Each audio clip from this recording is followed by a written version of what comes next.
برصغیر کی دھرتی صدیوں سے روحانیت کا گہوارہ رہی ہے، جہاں مختلف مذہب، تہذیبوں اور اقوام کے لوگ بستے رہے، مگر جس چیز نے اس خطے کو سب سے زیادہ متاثر کیا وہ صوفیہ کرام کی تعلیمات تھیں۔ انہیں ہستیوں میں سے ایک ایسا روشن چراغ ہے جسے برصغیر میں داتا گنج بخش علی اجویری کے نام سے جانا جاتا ہے۔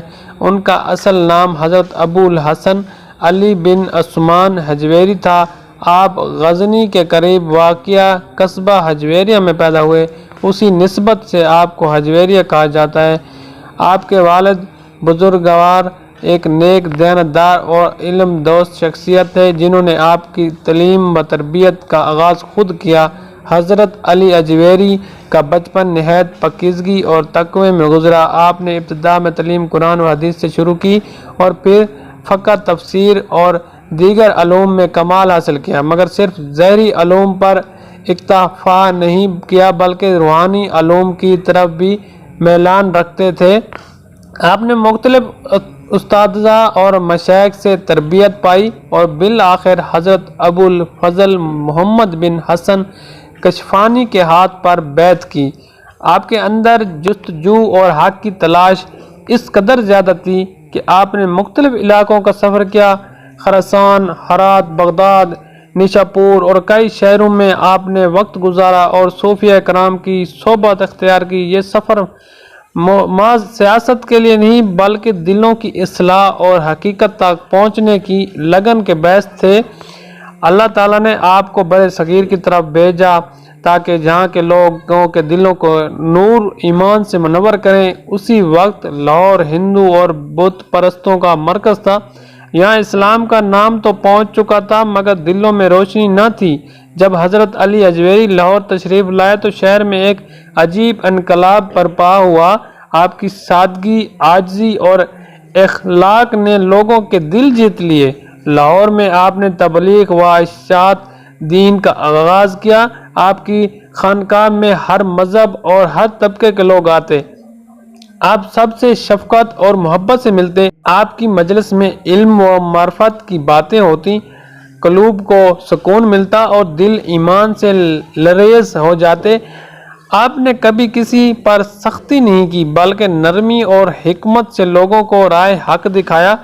کہا جاتا ہے کہ جب آپ لاہور پہنچے تو یہاں ایک مشہور جوگی رہتا تھا جو اپنی کرامات اور جادو سے لوگوں کو متاثر کرتا، مگر جب اس نے حضرت علی اجویری کی شخصیت دیکھی تو اسی کا جادو مانڈ پڑ گیا۔ اس نے آپ کے ہاتھ پر کلمہ پڑھا اور اسلام قبول کیا۔ یہ واقعہ اس بات کا ثبوت ہے کہ آپ کا اثر دلوں پر تھا، جادو یا دنیاوی طاقتوں پر نہیں۔ حضرت داتا گنج بخش کی سب سے مشہور تصنیف کشف المحجوب ہے۔ یہ کتاب تصوف کا پہلا باقاعدہ انسائکلوپیڈیا سمجھی جاتی ہے۔ اس میں آپ نے تصوف کے اصول، مقامات اور حوالے نہایت وضاحت سے بیان کیے، ساتھ ہی قرآن و حدیث کی روشنی میں صوفیانہ افکار کی وضاحت کی۔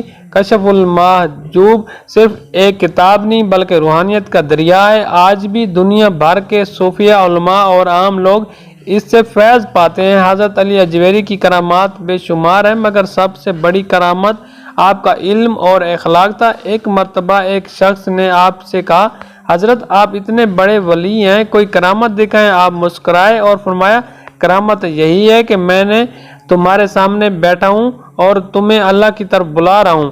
یہی وجہ تھی کہ آپ کے مزار پر صدیوں سے عقیدت مندوں کا ہجوم رہتا ہے۔ نہ صرف مسلمان بلکہ دیگر مذہب کے لوگ بھی آپ کے آستانے پر آتے اور سکون پاتے ہیں۔ حضرت داتا گنج بخش علی اجویری نے اپنی زندگی کا بڑا حصہ لاہور میں گزارا۔ یہاں سے ہزاروں لوگ فیض یاب ہوئے۔ 1077 میں آپ کا وصال ہوا اور آپ کا لاہور ہی میں دفن کیا گیا۔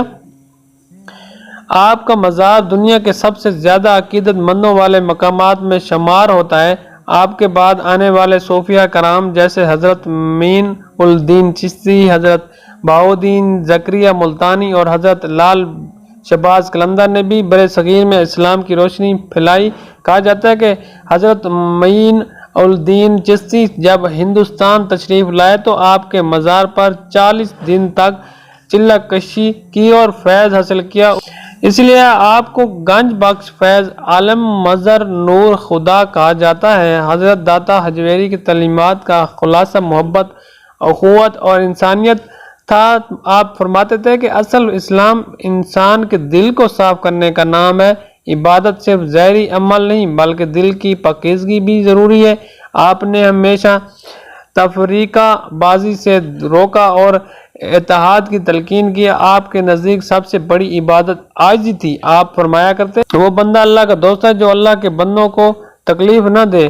حضرت داتا گنج بخش علی حجویری کی زندگی ایک آئینہ ہے جس میں ہم عاجزی، اخلاق اور خدمت خلق کو دیکھ سکتے ہیں۔